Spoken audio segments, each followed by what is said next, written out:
Hello friends, welcome back to tasty food recipes అండి. Today's recipe gajar halwa. అదేనండి, మన carrot halwa. ఎంతో రుచికరంగా ఉండే ఈ క్యారెట్ హల్వాని మనము ఈజీగా, ఎవరు ఇంతకుముందు చేయకపోయినా పర్వాలేదు, నేను అంత సింపుల్ ప్రాసెస్లో చెప్పానండి. ఈ గాజర్ హల్వా కానీ క్యారెట్ హల్వా కానీ ఎలా చేసుకోవాలో. మరెందుకు ఆలస్యం, మనము ఈ వీడియోలో ప్రతి ఒక్కటి కొలతలతో సహా చెప్పానండి. ఎంతో ఈజీగా చేసుకోవచ్చు. మరెందుకు ఆలస్యం, వీడియోలోకి వెళ్దాం పదండి.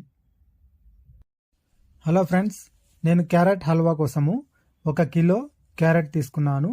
చూడండి, ఇలాంటి క్యారెట్స్ తీసుకుంటే పెద్దగా ఉండేటివి బాగుంటాయి.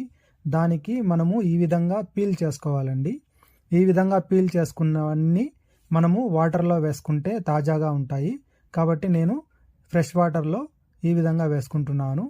ఈ విధంగా వేసుకున్న తర్వాత మనము ఒక్కొక్క క్యారెట్ తీసుకొని దీన్ని సన్నగా తురుముకోవాలండి.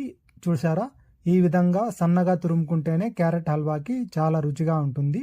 పెద్దగా కానీ తురుముకుంటే అది మనకి సరిగ్గా ఉడకదండి. అందుకోసమని ఈ విధంగా పల్చగా స్టవ్ ఆన్ చేసుకొని కడాయి పెట్టుకొని ఈ వాటర్ మెలన్ సీడ్స్ని మటుకు మనము డ్రై రోస్టే చేసుకోవాలి. ఎందుకంటే ఇవి నేతిలో వేశారంటే ఇవి చిటుపట్లాడి ఎగిరిపోతాయండి. దానికోసం అని చెప్పి ఈ విధంగా డ్రై రోస్ట్ చేసుకోవాలి. అదే కడాయిలోకే 3 టేబుల్ స్పూన్స్ గీ వేసుకున్న తర్వాత కొద్దిగా కాజు వేసుకోవాలి. ఇది కొద్దిగా ఫ్రై అయిన తర్వాత కిస్మిస్ కూడా అందులోకే వేసుకొని ఫ్రై చేసుకోవాలి. ఈ రెండు బాగా ఫ్రై అయ్యేదాకా మనము ఫ్రై చేసుకోవాలండి. ఇవి ఫ్రై అయిన తర్వాత ఒక కప్పులోకి తీసుకుంటే సరిపోతుంది. అదే కడాయిలోనే మనము జీడిపప్పు కిస్మిస్ వేయించుకున్న తర్వాత కొద్దిగా నెయ్యి మిగిలింటుంది కదండి. అదే కడాయిలోకే మనము తురిమినటువంటి ఈ క్యారెట్ తురిమినంతా మనం కొద్దిగా వేసుకుంటూ ఈ గీలోనే మనము లో టు మీడియం ఫ్లేమ్ అడ్జస్ట్ చేసుకుంటూ ఇది మనం బాగా పచ్చి వాసన వెళ్ళేంత వరకు చిన్నగా తిప్పుకుంటూ ఫ్రై చేసుకోవాలండి. మందపాటి కడాయి తీసుకుంటేనే మంచిది. ఎందుకంటే ఇది టైం కన్జ్యూమింగ్ ప్రాసెస్. అక్కడే ఉండి మనము చూసుకోవాలి, తిప్పుతూనే ఉండాలి. లో టు మీడియం ఫ్లేమ్ అడ్జస్ట్ చేసుకుంటూ ఈ విధంగా గీలోనే ఫ్రై చేసుకోవాలి. 10 నిమిషాలు నేతిలో వేయించుకున్నాం కదండి. ఇప్పుడు కొద్దిగా పాలు యాడ్ చేసుకుంటూ మనము 5 మినిట్స్కి ఒకసారి పాలు యాడ్ చేసుకుంటూ ఈ విధంగా మనము ఫ్రై చేసుకోవాలండి. ఇప్పుడు నేను కొద్దిగా పాలు వేశాను. ఇదే పాలల్లోనే మనము ఉడికించుకోవాలి ఈ క్యారెట్ తురిమినంతా. ఇప్పుడు 5 మినిట్స్ అయింది కదా. ఇప్పుడు మళ్ళీ కొద్దిగా యాడ్ చేస్తున్నానండి.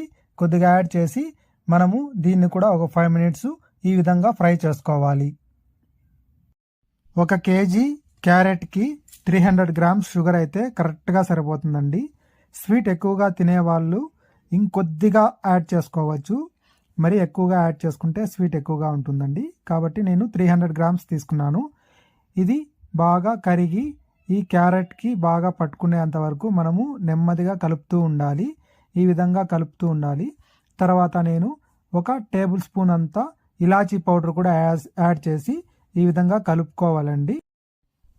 ఇప్పుడు ఈ హల్వా అంతా బాగా ఉడుకుతూ ఉంది కదా. దీంట్లోకి మనము 1/2 కప్పు గీ వేసుకోవాలి. 1/2 కప్పు గీ వేసుకున్న తర్వాత లో ఫ్లేమ్లోనే మనము దీన్ని బాగా మిక్స్ చేసి బాగా ఫ్రై చేసుకోవాలండి.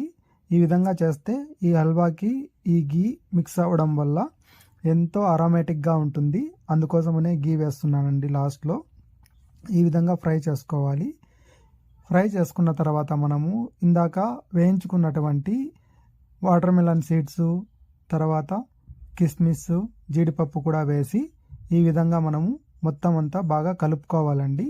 ఈ విధంగా కలుపుతూ ఉంటేనే నాకు ఈ హల్వా ఎంతో అరోమాటిక్గా, ఎంతో సూపర్గా ఉందండి. ఎవరైనా కానీ ఒక్కసారి తిన్నారంటే మీ లవ్లో పడిపోతారు. అంత టేస్టీగా ఉంటుందండి ఈ క్యారెట్ హల్వా. సూపర్గా వచ్చిందండి. ఎంతో రుచికరంగా ఉండే క్యారెట్ హల్వా రెడీ ఫ్రెండ్స్. చూడండి, ఎవరైనా కానీ ఒక్కసారి తింటే దీనికి, ఈ క్యారెట్ హల్వాకి ఫిదా అయిపోతారు.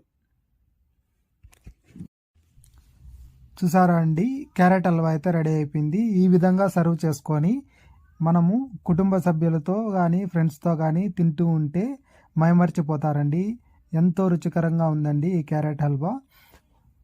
మీకు కానీ నేను చేసిన క్యారెట్ హల్వా నచ్చినట్లయితే మీరు లైక్ చేయండి. అలాగే మీ ఫ్రెండ్స్ అండ్ రిలేటివ్స్కి నా వీడియోస్ షేర్ చేయండి.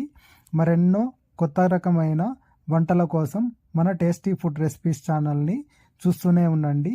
అలాగే బెల్ ఐకాన్ని క్లిక్ చేయండి. మరెన్నో వీడియోస్ మీకు వంటల వీడియోస్